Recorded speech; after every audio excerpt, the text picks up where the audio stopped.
It is Wednesday, September 1st here in Draft Shark Studios in Rochester, New York. Welcome to the podcast. I'm your host, Matt Schauf. With me, as always, is Jared Smola, and we're in the thick of draft season here at DraftSharks.com. We've got everything running as usual.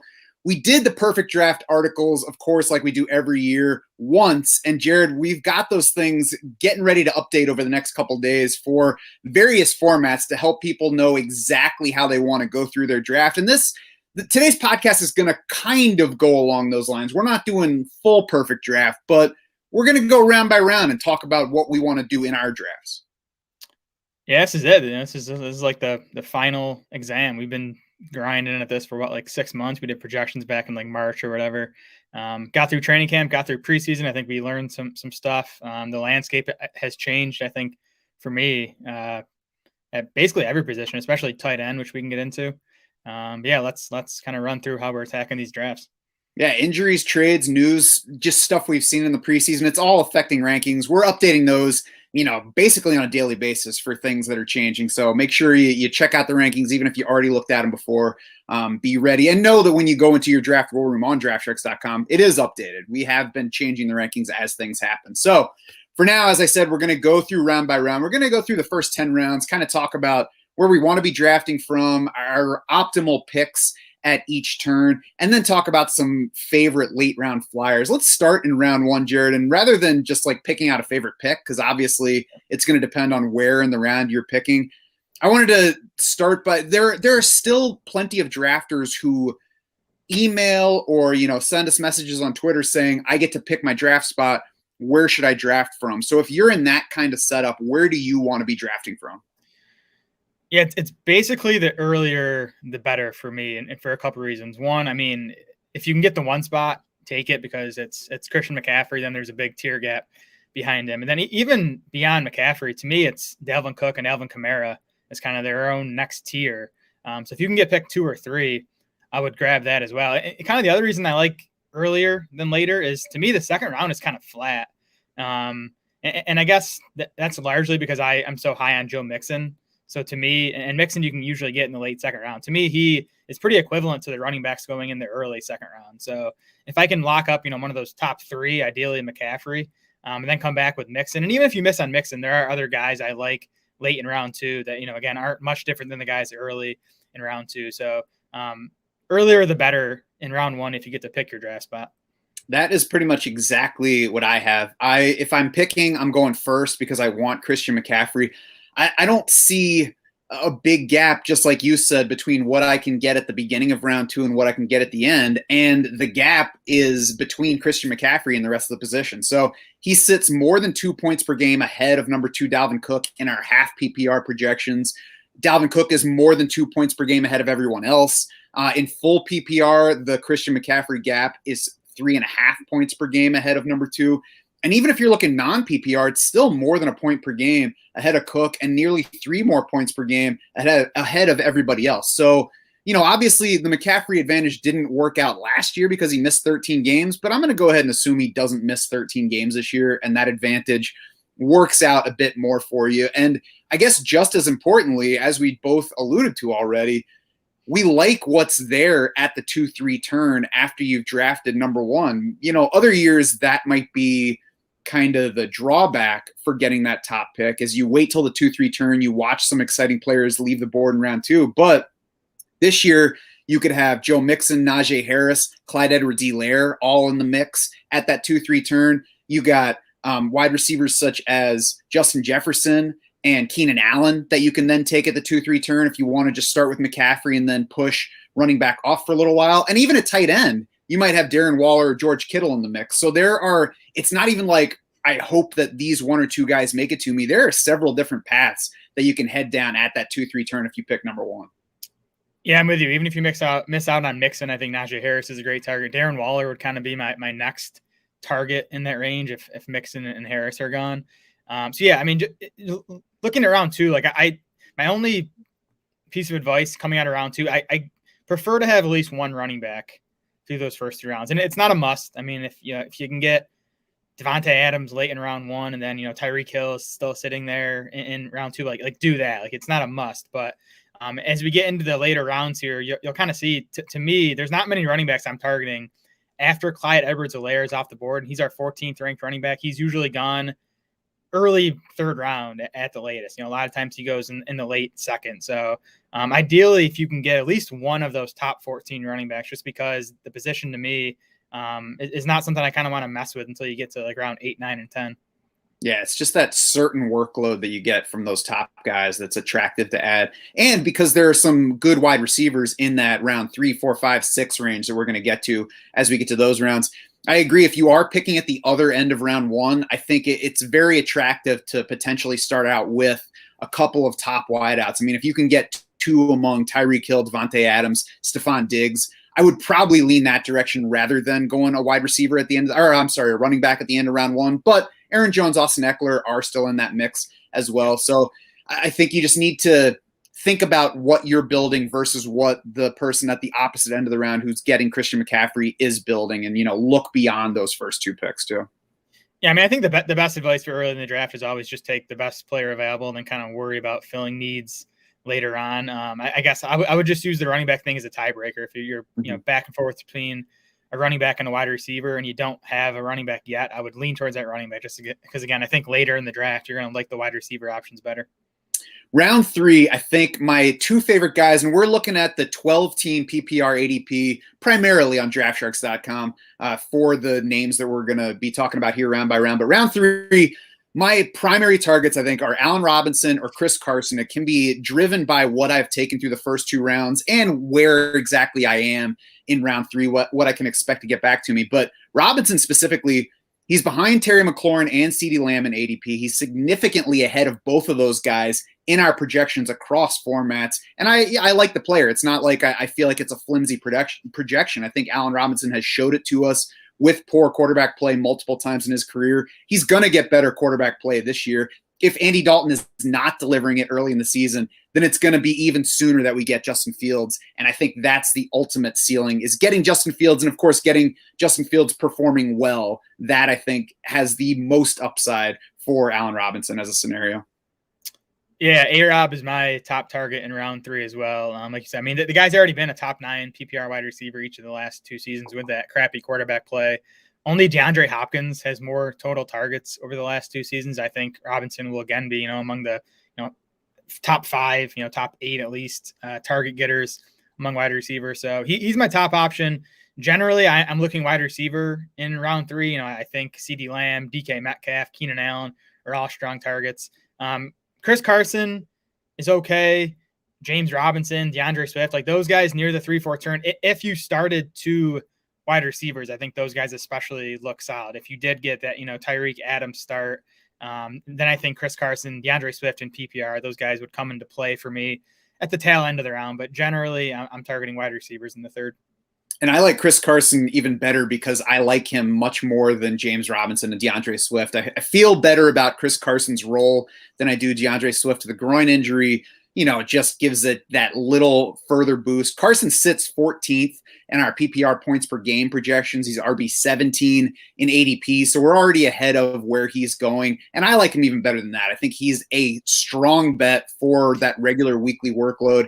I don't think Rashad Penny or anyone else is going to cut significantly into his receiving, which Chris Carson, even while he saw his rushing limited a bit last year while he was kind of dealing with the foot issue, his target share was high. It was 12+%. So if he gets anywhere in that range, I think the upside for Chris Carson is to finish top 6 at the position if he, stays healthy this year.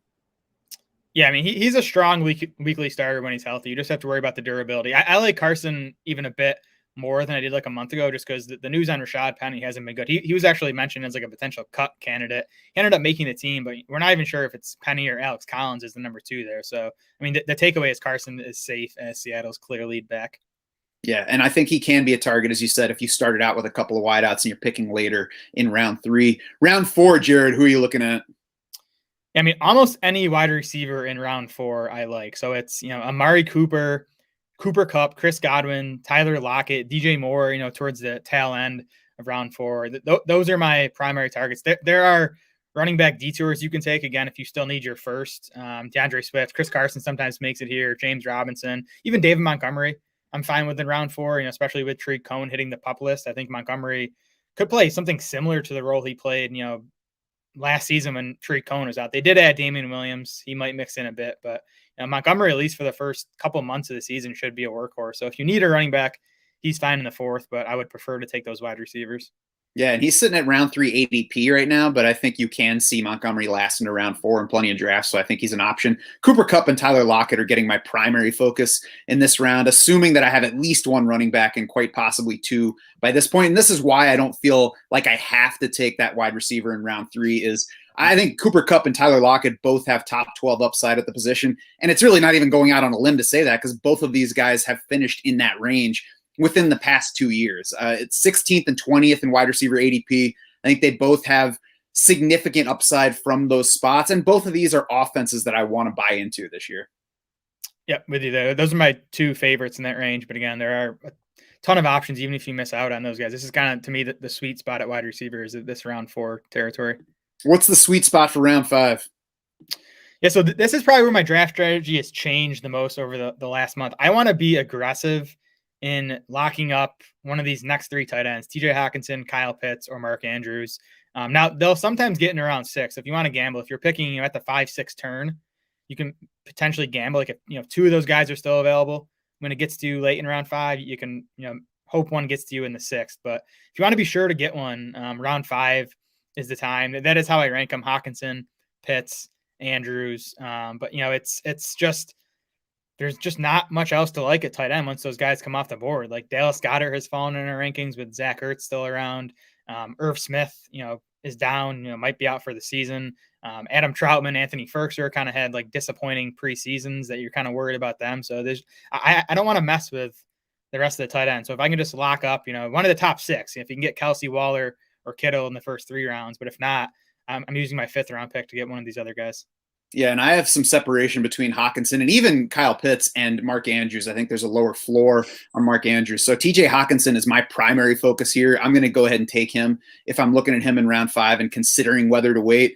I mean, I've said it plenty. I think the range of outcomes for Hawkinson this year includes a Darren Waller season. We've already seen Hawkinson reach 100 targets. Now he's got a quarterback that just kind of meshes well with where TJ Hawkinson gets his targets. We have a garbage set of wide receivers for this team. They're planning to start Khalif Raymond, it sounds like. That's what the state of wide receiver play is in Detroit. So Hawkinson, even the injury situation with him, Dan Campbell has said, even at the same time that he said, I don't know if DeAndre Swift's going to be available week 1, he's like, I think Hawkinson will be all right. So I'm going to put that one aside and assume that Hawkinson is at least good enough and know that I don't need an explosive Hawkinson to be able to capitalize on the target opportunity that's there. Yeah, Hawkinson's my favorite too. Andrews has climbed closer to Pitts and Hawkinson for me just because of the injury issues in Baltimore's wide receiver core. We know Rashad Bateman's not going to be out there early in the season. Marquise Brown has missed like a month with his hamstring. They expect him out there for week 1, but Sammy Watkins has been banged up a bit. Miles Boykin's been banged up. So Andrews could open the season, at least with a similar target share to Hawkinson, maybe not raw targets because they're not going to throw as much, but Andrew should be a strong target bet early and even beyond that throughout the season. I'll say too that I've started thinking a little bit differently about Kyle Pitts just by kind of viewing him as a wide receiver rather than a tight end, because it seems like that's more so his role in that Atlanta offense. And he, at tight end, you just don't need as much volume as you do at wide receiver. If he's getting wide receiver type of target share, then it could give him the volume that just boosts him up those tight end rankings.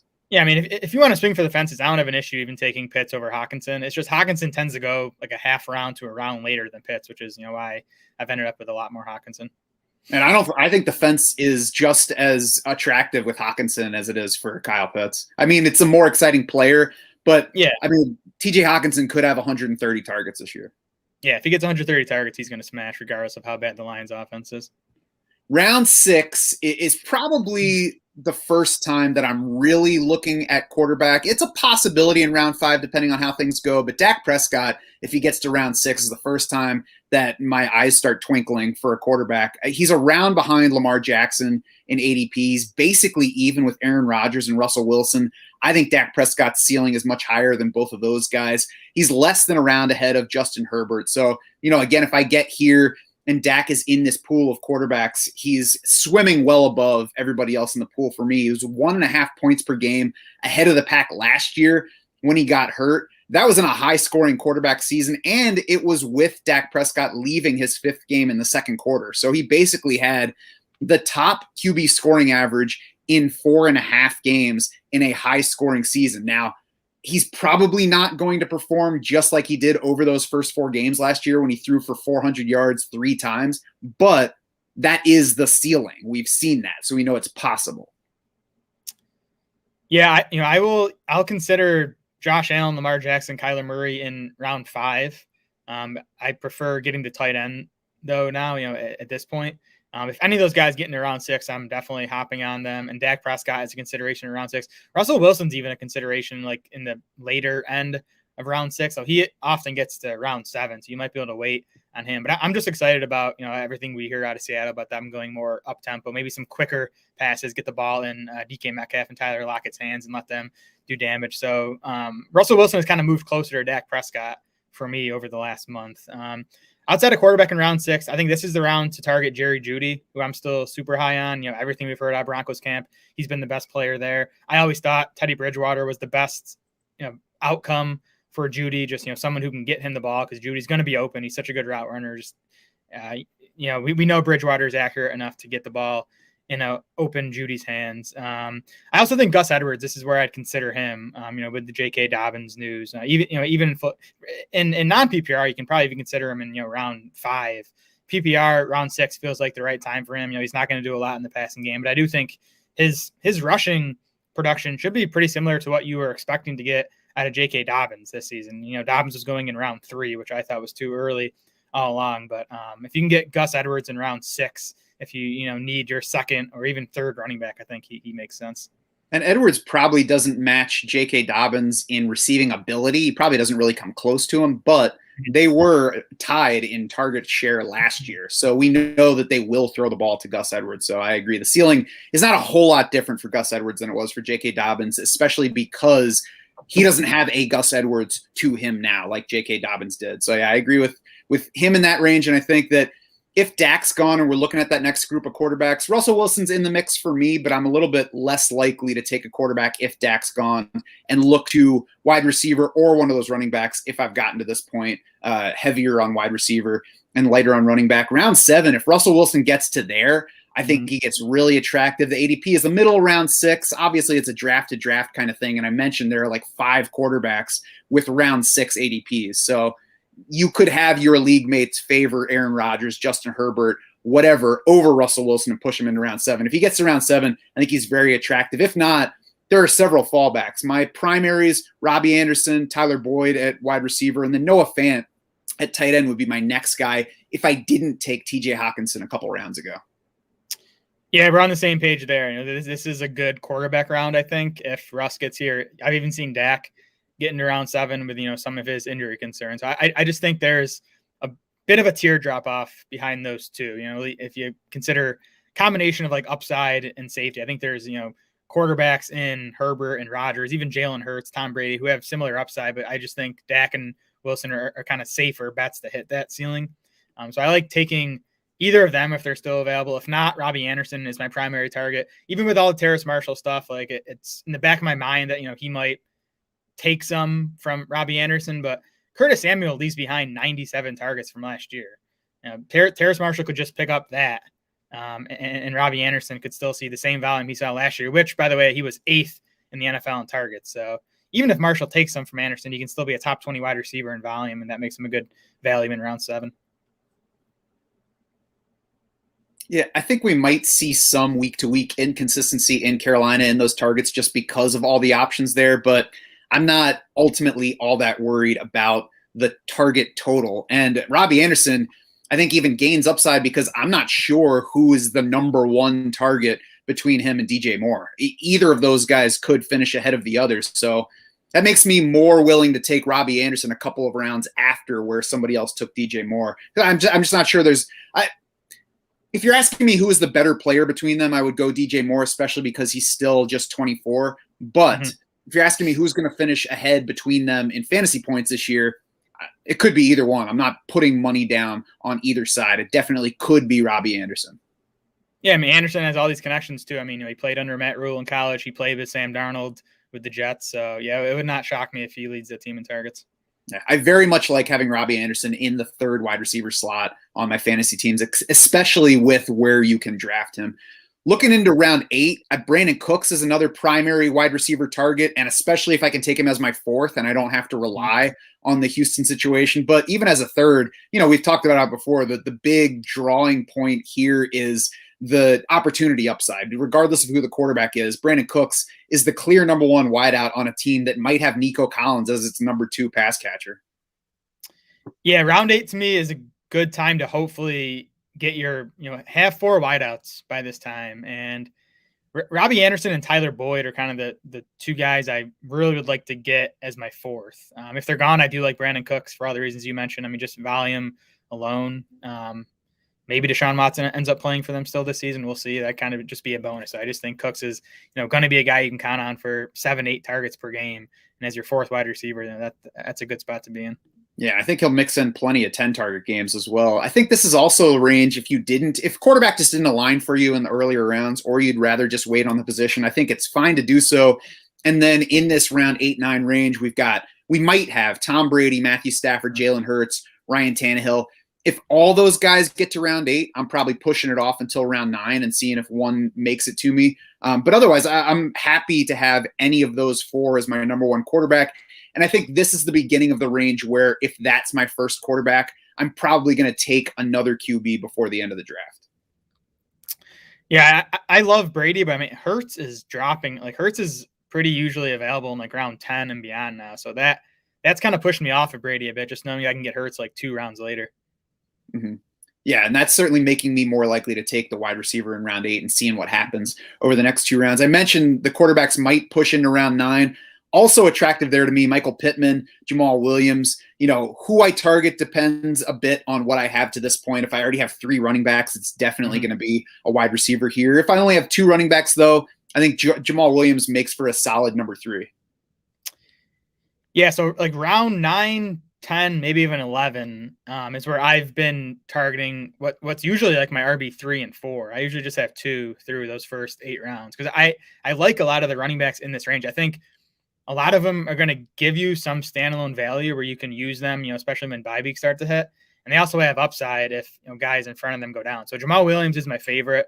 He's been one of my favorites all offseason. I think he's going to play a pretty significant role. I just think that Lions offense is going to revolve around TJ Hawkinson and these running backs. So Williams could be a standalone option, especially during bye weeks. And then Swift's already dealing with a groin injury. So Williams has if Swift misses time, Williams really should be like a 3-down back. And even on a bad Lions offense, that's going to make him like a top 20 fantasy option pretty easily. So he's my favorite. Sony Michel, I think this is the range for him now, like round 9, 10. Kind of the same deal as Williams. Like I think he's going to have a role, even if it's behind Henderson. Then if Henderson goes down and Henderson is not yet proven capable of holding up with a big workload in the NFL.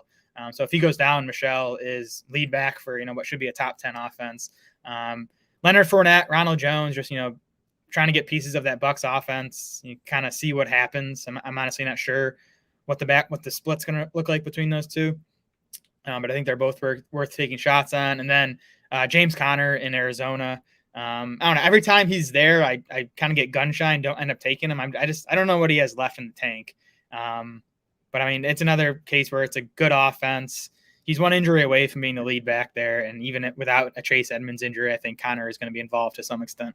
Yeah, and he should be getting goal line touches as Kenyon Drake did last year. And if we don't have to take that running back in the early rounds, then there's really only upside from here. I would also throw Zach Moss into the mix. I think that he's lost a little bit of gloss in the preseason because Devin Singletary has been drawing positive reports, but Zach Moss is still the guy getting the ball near the goal line. That's never going to be Devin Singletary, apparently. And I know Josh Allen's in the mix, but among the running backs, somebody's going to score a few touchdowns. So I'll take that guy in that offense in this range. And Zach Moss has actually been at least as active in 3rd down type situations as Devin Singletary so far. So if he is getting those kind of touches, I'm not saying that there's enormous upside to Zach Moss, but in this range, I think he's fine. And that just the size of that pool at running back, I think makes it an attractive position to look at in this range, 8, 9, 10, depending on, what you have and how your specific draft is going.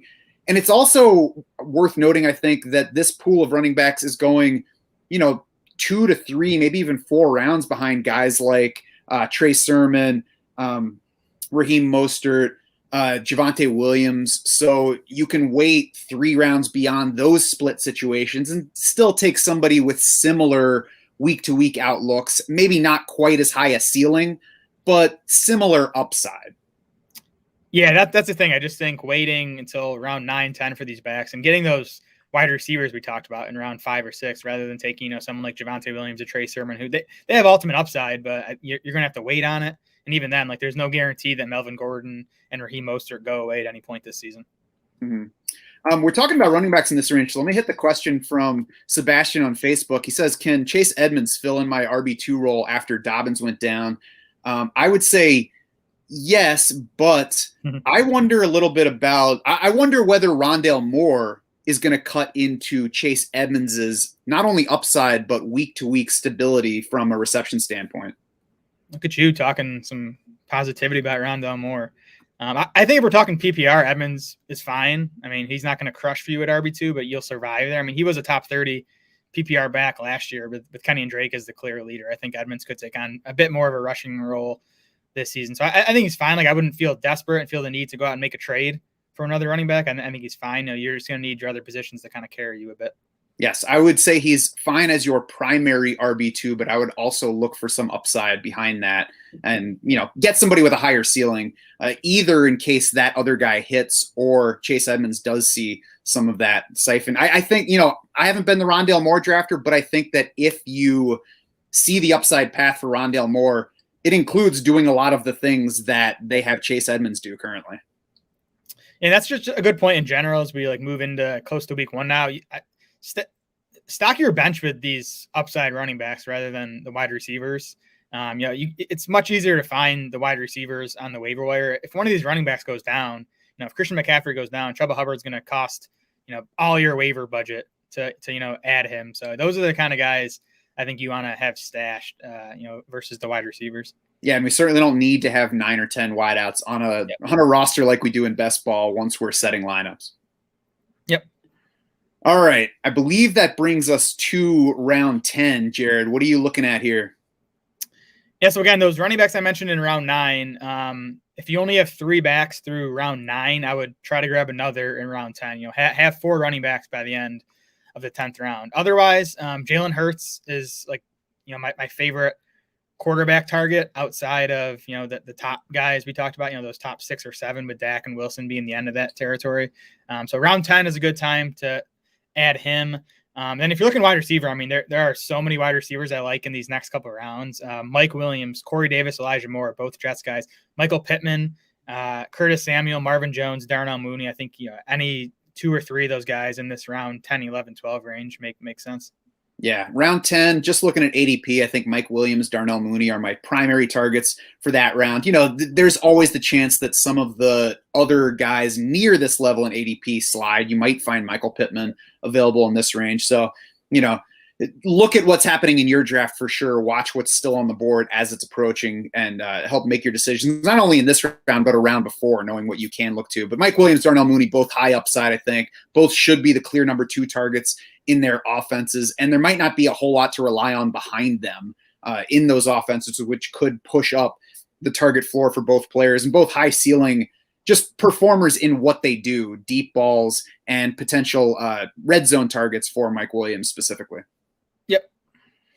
Now, we're not going to go round by round anymore. Let's talk about some late round favorites. And I think that you've probably already mentioned some of the names here, Jared, but where are you looking? Let's go by position. That'll be an easier way to look at it, I think. Let's start with wideout because we were just talking about that group. Who are some of your favorite late round targets?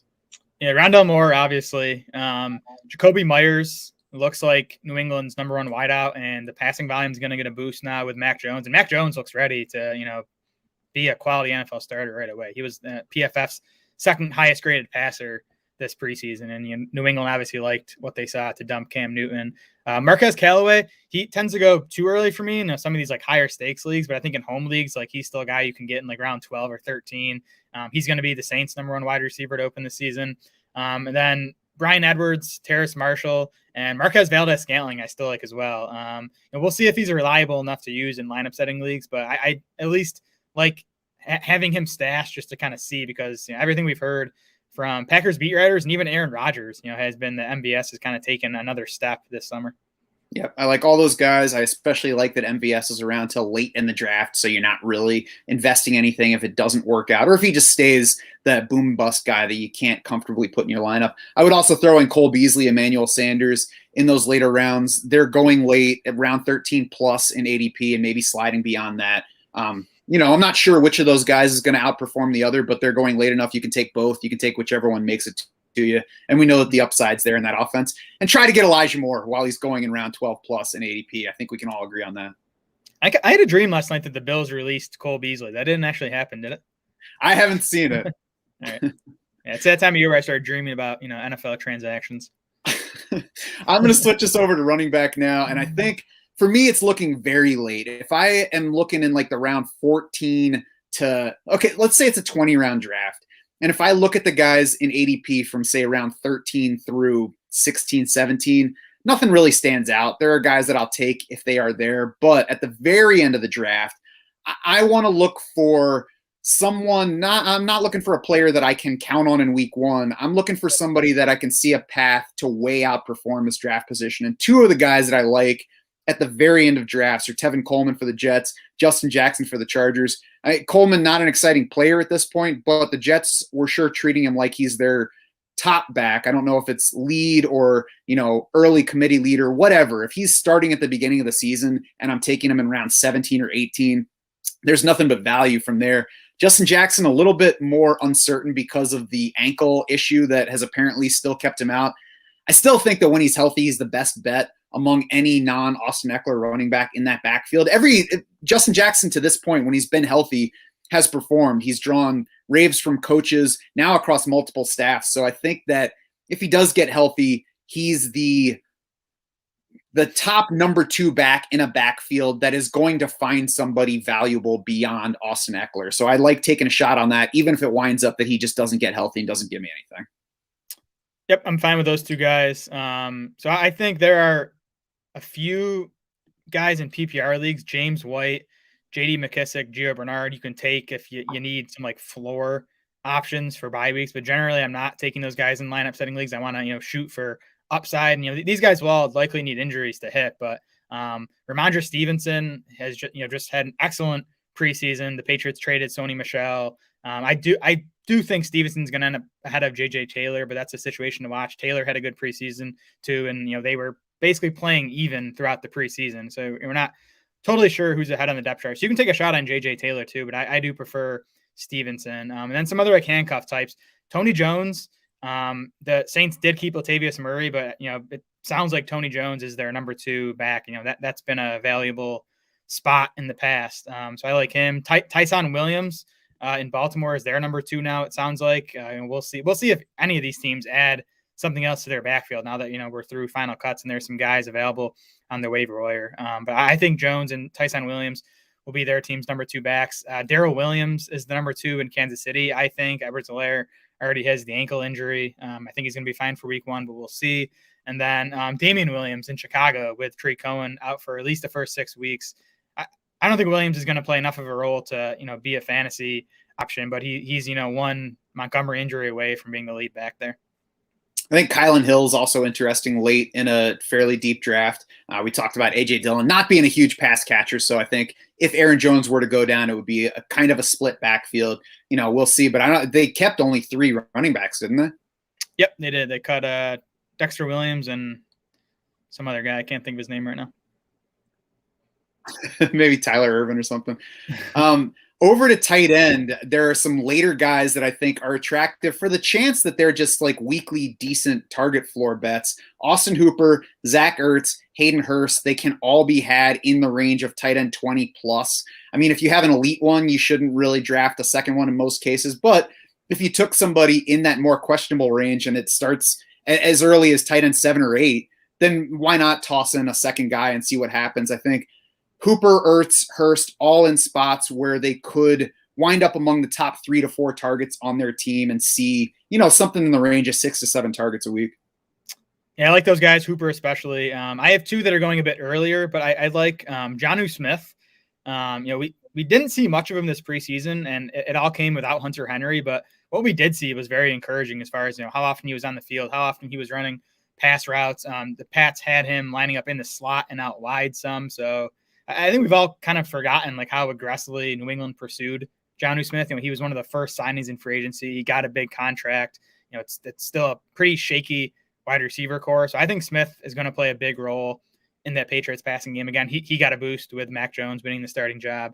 Gerald Everett is a guy I like. I just think he's probably going to be the third option in that passing game, behind DK Metcalf and Tyler Lockett. It's going to be an efficient passing game under Russell Wilson. So I like Gerald Everett. And then 3 super deep guys I have at tight end. Maybe if you take, Kittle early or whatever, and you want a second guy, wait till your very last pick.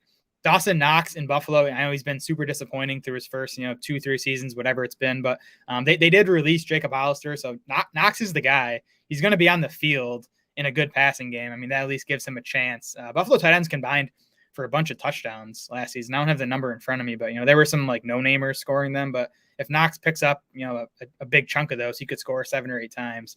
So I like him. Pat Freiermuth flashed in that second preseason game, and then was basically working in an even committee with Eric Ebron in the third. So that might be how they open the season. And then Freiermuth could just pass Ebron at some point this season. So he's worth a shot. And then Donald Parham with the Chargers. Jared Cook's going to open the season as the Chargers lead tight end. But Parham, it sounds like he had a nice camp, a nice August. And, Cook's getting up there in a year. So Parham could take over at some point there.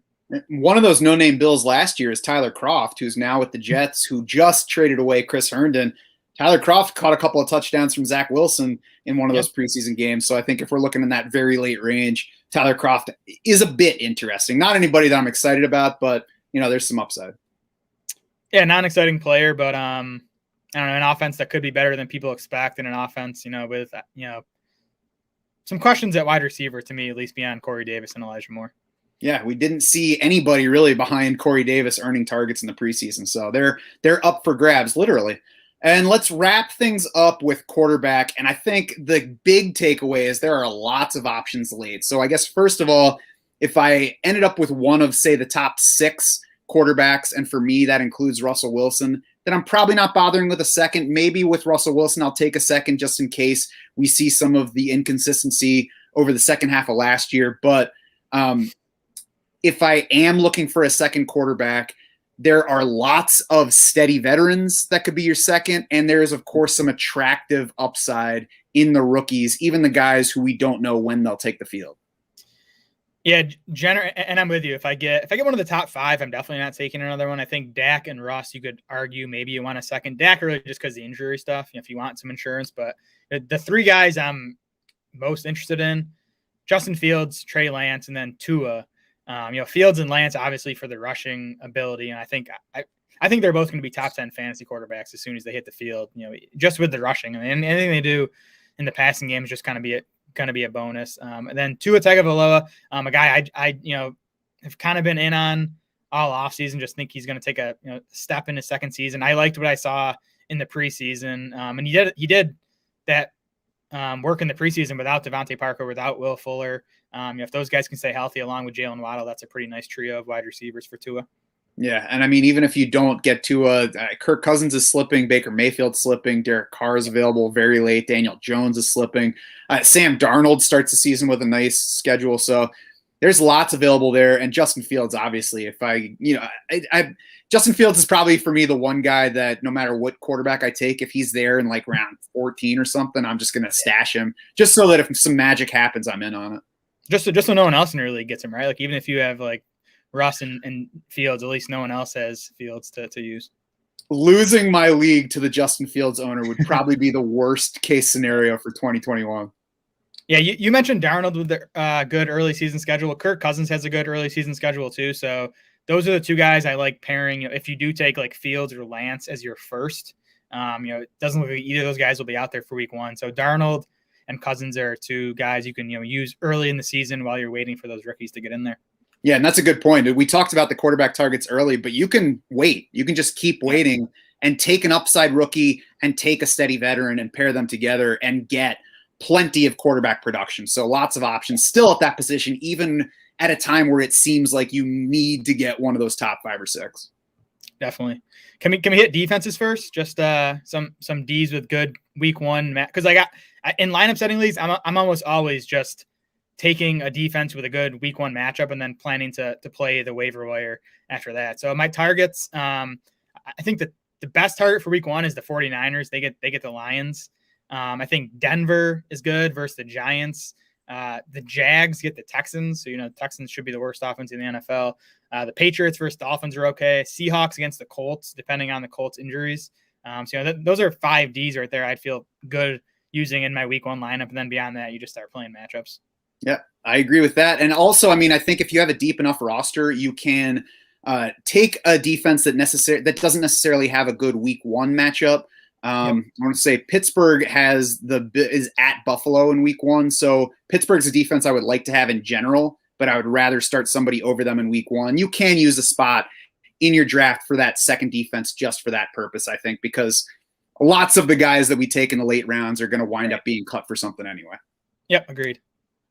That's going to do it for this episode of the podcast. We are 8 days from the start of the NFL season as we speak. If you still have drafts coming up and you have not become a DS Insider yet, then do so today so you can take advantage of the brand new Draft War Room. If you have already drafted, you can still join up. Let us help you manage your teams throughout the regular season. We have the Free Agent Finder, the Trade Partner Navigator, much more ready to help you crush your league. So head over to DraftSharks.com now. Jump in with us. For Jared Smola and the rest of the Draft Sharks crew, I'm Matt Schaff saying thanks so much for swimming with us.